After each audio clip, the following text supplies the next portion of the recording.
और बच्चों को तो ये पसंद ज़्यादा आती है इसलिए क्योंकि इसमें एक पूर निकल गया था कपड़ों का और बस इनको मैं और 1 टेबलस्पून इसमें बेसन और मेरे निकल गए थे कपड़ों के और ये थर्ड वन था जो मैं शूज़ अंदर जाते हैं तो फिर काफ़ी हद तक ये साथ गिफ्ट आया था हमें और देखें कितनी ज़्यादा धुंध है आजकल क्योंकि बच्चों में भी नमूनिया का काफ़ी ज़्यादा टाइम लग जाता है लेकिन फिर भी मेरे से नहीं जल पाते हैं तो ये फिर के बच्चों को दिए थे। अच्छा कोयलों के साथ इसमें डालें और कोई भी मसाला नहीं ना कि थोड़ी थोड़ी करती रहती हूँ ताकि इतना ज़्यादा मैस हो ही ना।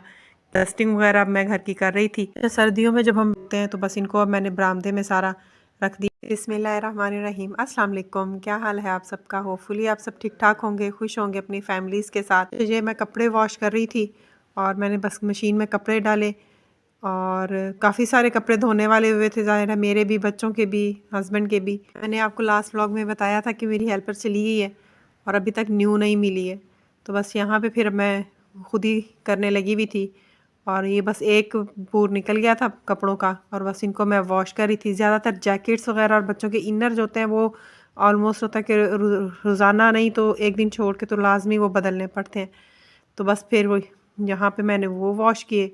अच्छा ये फ़िश को मसाला लगाया हुआ था, ये मेरे हस्बैंड ने ही लगाया था और ये फिंगर फ़िश वो 1 केजी लेके आए थे और इसमें उन्होंने 5 टेबलस्पून डाला था मैदा और 1 टेबलस्पून इसमें बेसन और फ़िश का जो मसाला होता है नेशनल का 2 टेबलस्पून वो डाले थे और बस इसको अच्छी तरह उन्होंने मिक्स किया। थोड़ा सा बीच में लहसुन का पेस्ट भी ऐड किया था और ये उन्होंने मैरिनेट करके रख दिया था, ये इन्होंने मेरी हेल्प कर दी थी और बस ये इसको 2 घंटे के लिए मैरिनेट करके रखना था तो ये उन्होंने लगा के रखा हुआ था और अब इसको फ्राई मैं ख़ुद करूँगी। और ये था जी ये नेशनल का मछली का ये जो फ़िश मसाला है, ये 2 टेबलस्पून इसमें डालने हैं। अच्छा इसमें बेसन की क्वांटिटी कम रखनी है, 1 टेबलस्पून बेसन होगा और मैदा जो है वो 4 टेबलस्पून होगा और इससे बड़े क्रिस्पी बनते हैं जिस तरह मार्केट में मिलती है ना फिंगर फ़िश जो बच्चों को बड़ी पसंद आती है, तो ये बिल्कुल वैसे ही बनेगा।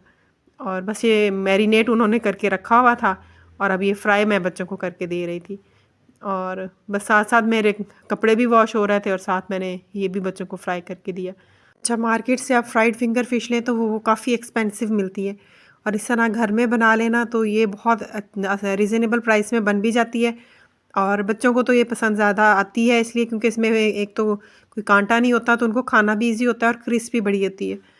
तो ये फिर मैं अक्सर बच्चों को बना के दे देती होती हूँ। ये लेके आए थे चेज़अप से और वैसे किसी भी अच्छे मॉल से या जहाँ पे फ्रोज़न फूड मिलता है ना, वहाँ से ये बोनलेस फिंगर फ़िश लाज़मी मिल जाती है और बड़ी जल्दी बन भी जाती है। और ये मैंने कपड़े वॉश कर लिए थे और ये 2 पूर मेरे निकल गए थे कपड़ों के और ये थर्ड वन था जो मैं वॉश कर रही थी और साथ ही फिर मैंने फ्लोर मैट जो है इसको भी वॉश कर दिया ताकि इसमें से भी जितनी डस्ट है वो निकल जाए और बस उसमें से पानी निकला तो फिर उसको भी मैंने अपनी जगह पे रख दिया था और साथ ही फिर मैंने सहन भी धो लिया था और बरामदा भी धो लिया था ताकि फिर कपड़े वॉश हो रहे हैं तो साथ ये भी काम हो जाए। बस ये लास्ट कपड़े थे जो मैंने निचोड़ के रखे थे, अब बस इनको भी मैं तारों पे डाल दूँगी। अच्छा साथ सहन और बरामदा वगैरह वॉश कर लेना तो फिर इससे ये होता है कि यहीं से ही मिट्टी सारी अंदर जाती है तो फिर ये वॉश हो गया तो अब इतने ही अंदर डस्ट जाएगी नहीं और वैसे भी सर्दियाँ तो इतना ज़्यादा खैर होती नहीं है लेकिन थोड़ी बहुत तो खैर होती है। और फ्लोर मैट साथ साफ़ कर दें तो बच्चे यहाँ से साफ़ करके शूज़ अंदर जाते हैं तो फिर काफ़ी हद तक आपका ये कंट्रोल हो जाता है डस्ट अंदर जाना। अच्छा कपड़े वगैरह वॉश करने के बाद फिर मैंने अपने लिए चाय बनाई और ये साथ गिफ्ट आया था हमें कहीं से और ये मैं फिर साथ चाय के लूँगी। अच्छा ये एक दाल के साथ और गुड़ के साथ ये बना हुआ था और दूसरा पीनट और गुड़ के साथ बना हुआ था और ये बड़ा अच्छा मीठा था और बस मैंने फिर थोड़ा सा ये लिया साथ और साथ चाय ली। अच्छा पीनट और गुड़ के साथ जो बना हुआ है ये हस्बैंड ज़्यादा शौक से खाते हैं और मैं खैर दोनों ही खा लेती हूँ, दाल वाला भी और ये पीनट वाला भी। अच्छा पीनट वाला थोड़ा कम था तो वो मैंने फिर उनके लिए छोड़ दिया था कि वो खा लें। और ये अब नेक्स्ट डे है और देखें कितनी ज़्यादा धुंध है। हमारे यहाँ इस तरह होता है कि एक दिन अगर थोड़ी सी धूप निकलती है तो 2-3 दिन इस तरह गुजर जाते हैं कि अच्छी खासी फॉग होती है। और आजकल क्योंकि बच्चों में भी नमूनिया का काफ़ी ज़्यादा केसेस वगैरह आ रहे हैं और न्यूज़ में सुन रहे थे। हस्बैंड ने कोयले चला के बच्चों को दिए थे। अच्छा कोयलों के साथ जो हीट बनती है ना वो काफ़ी देर तक रूम जो है वो गर्म रहता है। और अब सिलेंडर में थोड़ा गैस ख़त्म हुई हुई थी, तो बस फिर वो वाला हीटर हमने नहीं चलाया था, तो ये कोयले हस्बैंड ने फिर बच्चों को चला के तो दे दिए थे।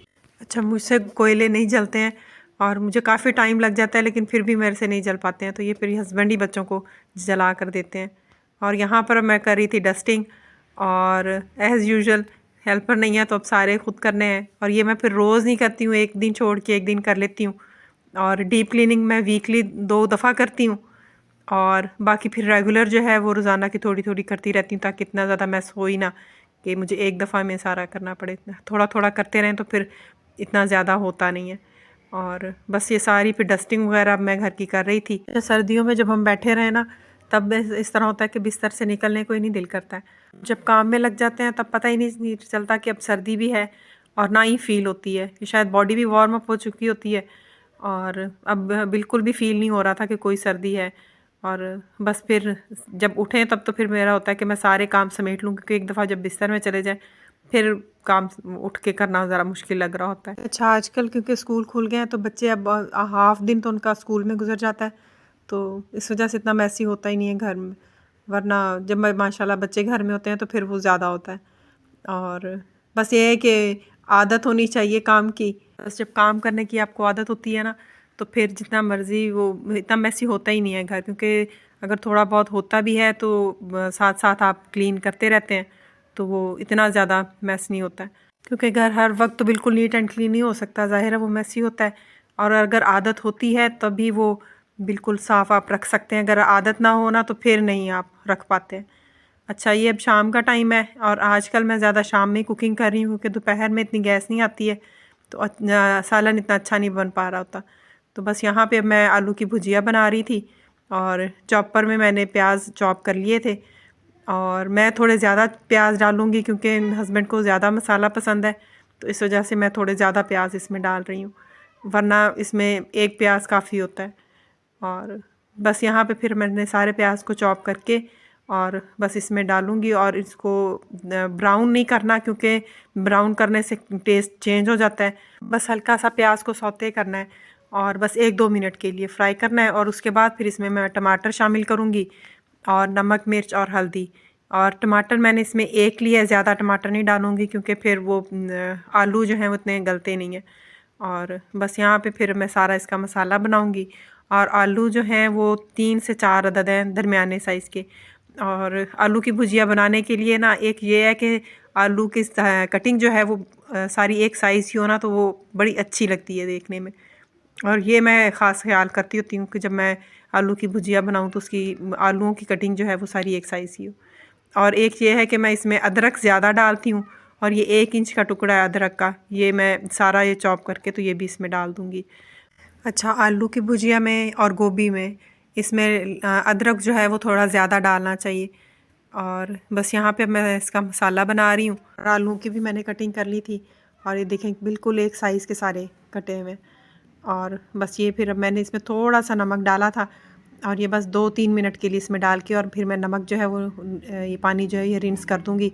इससे ये है कि ये इतने टूटते नहीं है भुजिया बनते हुए ना।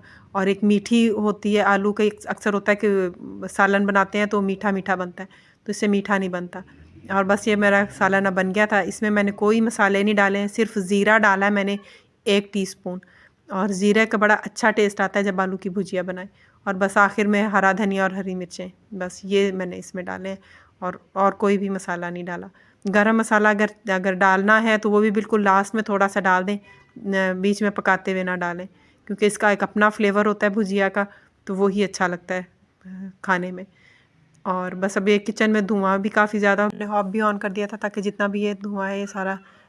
अच्छा, जितने मैंने कपड़े वॉश किए हुए थे, तो ज़ाहिर अब सर्दियों में एक दिन में नहीं वो ड्राई होते हैं, तो बस इनको अब मैंने बरामदे में सारा रख दिया था।